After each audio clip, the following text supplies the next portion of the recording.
Welcome back to the new world of education Zoology YouTube channel. Today we will see about Unit 1 Classification. Binomial nomenclature classification வந்து பார்க்க போறோம்.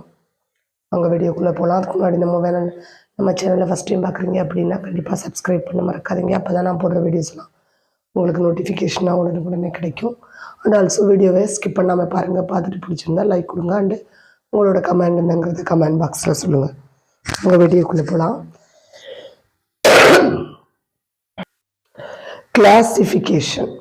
கிளாசிஃபிகேஷன்னா என்னன்னா உயிரினங்களுக்கு இடையில் உள்ள ஒற்றுமையை வைத்து அதை வகைப்படுத்துறது.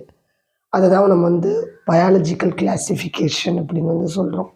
சிமிலாரிட்டிஸை மட்டும் வச்சு பிளான்ட்டோ அனிமல்ஸோ அதை கிளாஸிஃபை பண்ணுறது, அதுக்கு பேர் தான் கிளாசிஃபிகேஷன் அப்படின்னு சொல்கிறோம்.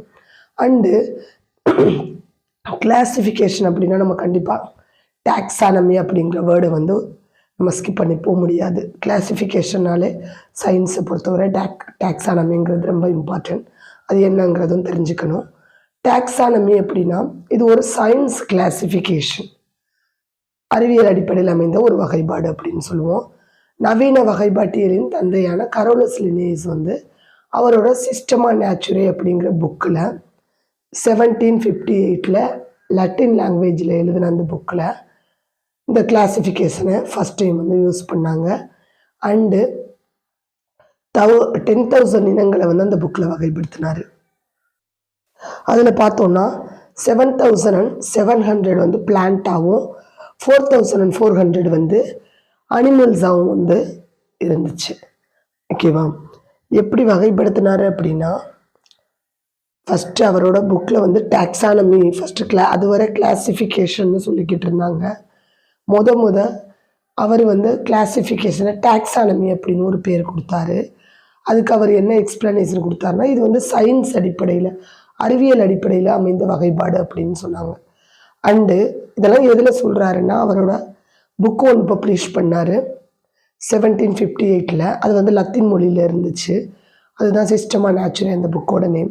அதில் டாக்ஸானமி அப்படிங்கிற ஒரு சயின்ஸ் கிளாசிஃபிகேஷனை வகைப்படுத்தினார். அதில் கிட்டத்தட்ட ஆல்மோஸ்ட் 10,000 ஸ்பீசிஸ் அதில் கிளாஸிஃபை பண்ணார். அதில் 7,700 பிளான்ஸாகவும் 4,400 அனிமல்ஸாகவும் இருந்துச்சு. ஓகேவா? இது ரொம்ப இம்பார்ட்டன்ட். அதனால தான் அவர் வகைப்பாட்டியலோட தந்தை அப்படின்னு சொல்கிறோம். Father of taxonomy or modern father of taxonomy அப்படின்னு சொல்கிறோம். அதில் எப்படி வகைப்படுத்தினார் அப்படின்னா கிட்டத்தட்ட ஒரு 7 படிநிலைகளில் 7 ஸ்டெப்ஸில் வகைப்படுத்தினார். இதுக்கும் ஒன் டைம் பிஜிடிஆர்பி கொஸ்டினில் கேட்டது ஹவு மெனி ஸ்டெப்ஸ் ஃபாலோ பண்ணுறாங்க இந்த கிளாசிஃபிகேஷன்லன்னு. 7 படிநிலைகள் பயன்படுத்துகிறாங்க.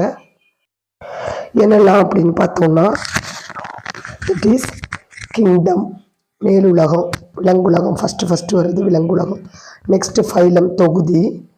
அண்டு வகுப்பு, வரிசை, ஆர்டர் வரிசை, குடும்பம், ஃபேமிலி, ஜீனஸ் பேரினம், ஸ்பீசிஸ் சிற்றினம் அப்படின்னு 7 படிநிலைகளில் ஒரு உயிரினம் எடுத்துக்கிட்டால் அதோட சிமிலாரிட்டிஸை வச்சு 7 படிநிலைகளில் வகைப்படுத்துகிறாங்க. Kingdom, phylum, class, order, families, genus, species. Kingdom means உலகம். நம்ம சுவாலஜி அப்படிங்கிறதுனால விலங்குலகம்னு சொல்லுவோம். அது பிளான்ட்டாக இருந்தால் தாவர உலகம்னு வகைப்படுத்துவாங்க. அண்ட் ஃபைலம் தொகுதி, வரிசை அண்ட் வகுப்பு, வரிசை, குடும்பம், பேரினம், சிற்றினம் அப்படின்னு சொல்லி 7 வகையில் 7 படிநிலைகளில் வகைப்படுத்துகிறாங்க. இது டாக்ஸானமின்னா என்னங்கிறத அதை பார்த்தோம். இப்போ கிளாசிஃபிகேஷனுக்கு வாங்க. Types of classification. கிளாசிஃபிகேஷனாக உயிரினங்களுக்கிடையே உள்ள அந்த ஒற்றுமையை வச்சு வகைப்படுத்துறது நான் ஆல்ரெடி சொல்லிட்டேன். அந்த கிளாசிஃபிகேஷனை எத்தனை டைப்ஸாக நம்ம பிரிக்கிறோம்னா 3 டைப்ஸாக பிரிக்கிறோம். Natural classification, artificial classification and practical classification சொல்லிட்டு. ஃபஸ்ட்டு நேச்சுரல் கிளாசிஃபிகேஷன் ஆர் இயற்கை வகைப்பாடு அப்படின்னா என்ன அப்படின்னா இதை ஃபஸ்ட்டு யார் ப்ரப்போஸ் பண்ணது அப்படின்னா பெந்தமன் ஹூக்கர் அப்படிங்கிறவங்க தான் இந்த நேச்சுரல் வகைப்பாட்டை ப்ரப்போஸ் பண்ணாங்க.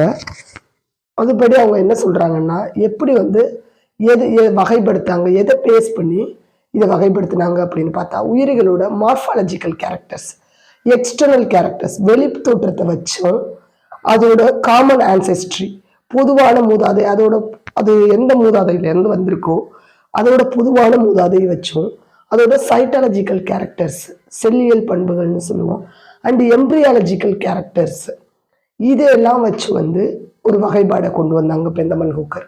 அதை தான் நம்ம என்ன சொல்கிறோம் அப்படின்னா இயற்கை வகைப்பாடு அப்படின்னு வந்து சொல்கிறோம். ஏன் இயற்கை வகைப்பாடு அப்படின்னா ஆர்டிஃபிஷியலாக அவங்க எதையுமே அதில் வந்து மிங்கிள் பண்ணலை. ஏன்னா உயிர்களோட அதோட எக்ஸ்டர்னல் கேரக்டர்ஸ் மார்ஃபாலஜிக்கல் கேரக்டர்ஸாகவும் இருக்கட்டும் இல்லை காமன் ஆன்செஸ்டர்ஸ் இருக்கட்டும் அண்டு சைக்காலஜிக்கல் கேரக்டர்ஸாக இருக்கா எம்ப்ரியாலஜிக்கல் கேரக்டர்ஸ் எல்லாமே அதோட உடம்போட உயிரிலே இருக்குது. ஸோ இயற்கையாக உள்ளதை வச்சு வகைப்படுத்தினதுனால இதை வந்து இயற்கை வகைப்பாடு ஆர் நேச்சுரல் கிளாசிஃபிகேஷன் அப்படின்னு சொல்கிறோம். Next one artificial classification or செயற்கை வகைப்பாடு. நெக்ஸ்ட்டு ஆர்டிஃபிஷியல் கிளாசிஃபிகேஷன் செயற்கை வகைப்பாடு. செயற்கை வகைப்பாடு அப்படின்னா என்ன? யார் ஃபஸ்ட்டு ப்ரப்போஸ் பண்ணதுன்னா கரோலஸ் லினேஸ் வந்து இந்த ஆர்டிஃபிஷியல் கிளாசிஃபிகேஷனை வந்து ப்ரப்போஸ் பண்ணாங்க. எதை பேஸ் பண்ணி ப்ரப்போஸ் பண்ணாங்கன்னா நான் எவல்யூஷனரி கேரக்டர்ஸ் பரிணாமமற்ற பண்புகளோட அடிப்படையில் அமைந்த வகைப்பாடு. ஓகேவா? அதுக்கும் காமன் ஆன்செஸ்டராக இருக்கணும்னு அவசியம் கிடையாது. அதோட மார்ஃபாலஜிக்கல் கேரக்டர்ஸ் வந்து சேமாக இருக்கணும்னு கிடையாது. அதோட சைட்டாலஜிக்கல் பண்புகள் வந்து சேமாக இருக்கணும்னு கிடையாது. எம்ப்ரியாலஜிக்கல் கேரக்டர்ஸ் வந்து சேமாக இருக்கணும்னு கிடையாது. அதுக்கும் அந்த உயிரிக்கும் அது பக்கத்தில் இருக்கிற உயிரிக்கும் எந்த ஒரு ஒற்றுமையும் இருக்க தேவை கிடையாது. ஓகேவா? இப்படி அமைந்த வகைப்பாடு செயற்கை வகைப்பாடுன்னு சொல்லும். இன்னும் கொஞ்சம் டீட்டெயிலாக சொல்லணும்னா பரிணாமமற்ற பண்புகளின் அடிப்படையில் அமைந்த வகைப்பாடுன்னா என்ன மீனிங்னா ஆல்ரெடி சொன்னது தான். அதுக்கு எந்த ஒரு சிமிலாரிட்டிஸும் இருக்கணும், பக்கத்தில் அதோட இருக்கிற உயிரியோட எந்த சிமிலாரிட்டிஸ் இருக்கணும்னு அவசியம் கிடையாது. பட் அது வாழ்கிற இடம் சூழல் முற்றிலுமாக இந்த ஒரு வகைப்பாடு அதோட சூழலை மட்டுமே கருத்தில் கொள்ளப்பட்ட ஒரு வகைப்பாடுன்னு சொல்லலாம். ஹேபிட்டட் அது வாழ்கிற இடம் ஒரு குரூப் ஆஃப் கம்யூனிட்டி ஒரு இடத்துல வாழுது அப்படின்னா அதை ஒரு வகைப்படுத்துறது வாழிடம் வாழ்க்கை முறை. இப்போ எக்ஸாம்பிள் பார்த்தோம்னா ஃபீடிங் ஹேபிட்டை வச்சு நம்ம என்ன சொல்லுவோம்னா ஹெர்பிவோர், கார்னிவோர், ஆம்னிவோர் இப்படி எல்லாம் பிரிப்போம். ஸோ அதுக்கும் ஒரே மாதிரி கேரக்டர்ஸ் இருக்கணும்னு எந்த அவசியம் கிடையாது. நம்ம எதை பேஸ் பண்ணி மட்டும் பிரிக்கிறோம்னா அதோட ஃபீடிங் ஹேபிட்டை மட்டும் வச்சு பிரிக்கிறோம். ஸோ இந்த மாதிரி பிரிக்கிறது. அண்ட் ஓவி பேரஸ் விவி பேரஸ் முட்டை இடுறது குட்டி போடுறது இதை வச்சு பிரிக்கிறது. பட் இந்த ஓவி பேரஸ்க்கும் விவி பேரஸ்க்கும் எந்த சிமிலாரிட்டிஸ் இருக்கணும்னு எந்த ஒரு அவசியமும் கிடையாது. அண்டு உயிரிகளை வந்து இப்போ ரெப்டிலியன்ஸ் நம்ம பிரிக்கிறோம்ல நார்மலாக கிளாசிஃபை பண்ணுறோம். நீர்வாழ்வி, நிலவாழ்வி, இருவாழ்வி, ஊர்வன, பரப்பன, பாலூட்டிகள்னு சொல்லிட்டு அந்த ஆர்டரில் வர்றது. ஓகேவா? அது இருக்கிற சூழலில் அது எப்படி இருக்கோ அதை வச்சு வகைப்படுத்துறது. ஸோ இந்த மாதிரி வகைப்பாடு தான் செயற்கை வகைப்பாடு அப்படின்னு சொல்கிறோம். ஏன் செயற்கை வகைப்பாடுன்னு சொல்கிறோம்னா அது வந்து அதோட சிமிலாரிட்டிஸ் அந்த டிஃப்ரென்சியேஷன் இருக்கிறது சூழலை மட்டும் கருத்தில் கொள்ளப்படுது தவிர அதோட வேற எந்த கேரக்டர்ஸையும் எடுத்துக்கிறது கிடையாது. ஓகேவா? அதாவது உயிரிகள் வாழும் சூழலை மட்டும் கருத்தில் கொள்ளப்பட்டு உருவாக்கின வகைப்பாடு தான் இந்த செயற்கை வகைப்பாடு அப்படின்னு சொல்கிறோம்.